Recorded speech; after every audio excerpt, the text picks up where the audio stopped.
نعم ها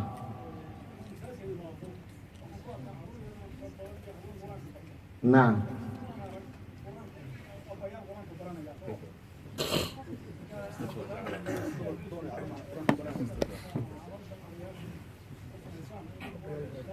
جزاك الله خيرا. الشيخ محمد وحو ودينا يا شيخ وحو يلي مساعد كان مادا dad xaafada deganna waxaan arkay buu yiri meesha waxa yaacay wax baranaya quraanka baranaya waa dumar iyo carruur bal marka xaqii odayaashana bal sheekhan leena maxaad kula talinaysaa ragayaga waaweyn kulli waxyaabaha aynu qaladka u fahamnay bay ka mid tahay su-aasha isweydiinta le waxa weeyaan kuwa yaryar maxaynu quraanka ugu dhigaynaa waay aynu quraanka ugu dhigaynaa qof waliba wuxuu isleeyahay mustaqbalka ha anfaco soocayka maaha haddaanu adiga ku anfacayn kan siduu anfacaya adoo weyn oo caqli loo garaad leh hadduu adiga ku anfici waayo kan yar siduu mustaqbalka u anfacaya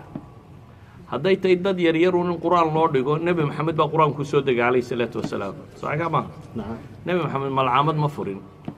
carruurna ma urursan waxa uu u yeedho wax barayey rag waaweyn abibakar iyo aabihii abiqaxaafe iyo kuway sii dhaleen dad waaweyn buu wax barayay waayo dadka waaweyn baa fahmaya ilaahay kalaamkiisa carruurta waynu xifdisiinaa qur-aanka waa fiican tahay kuwan gaaladu waxaaba iminka inoo sheegeen memorizationka tirada badan leh connectionska ay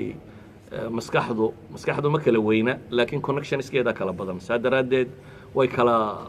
fiicnaan kartaa memorizationku wuxuu kordhiyaa bay yidhahdeen collectionka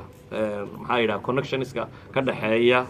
madaxa waladiinan black capka 16 ka mida bay scanka geliyeen dabeetana waxaa arkeen connectionkoodu inuu ka badan yahay dadka kale caadiga ah si ay u xidhiidho marka memorizationka tirada badan leh qoladaasi dee dhowr kun oo habrood oo ingiriis magacyadood bay qaybeen istriitada laakiin ninka ilaahay kalaamkiisa qayba connectionkiisu inuu kasii fiicnaan doonaa baan u malaynayaa kuwa habrahaasi la qaybayo warku wuxuu ku kooban yahay kitaabku innagaa laynoo soo dejiyey dadka waaweyn ee caqliga leh mas-uuliyiinta abaa loo soo dejiyey innagay tay inaynu baranno ama akhriskiisa ha noqoto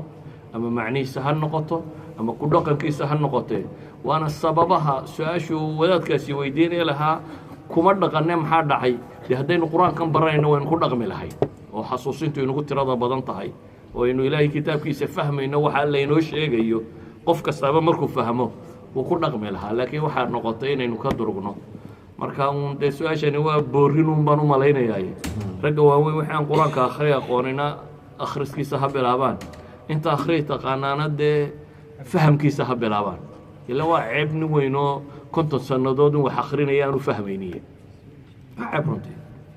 50 sannadood ee salaad tukanaysay oo waxaad ku hadlaysaa aanaad garanaynin waxaan caqliga caadiga aqbali karaynin inaad u tukato waxa allaaliya waxaad sheegaysaa wuxuu yahay inaanad garanaynin waa dhib waxaynu u baahannahay inaynu diinteenna dib ugu noqono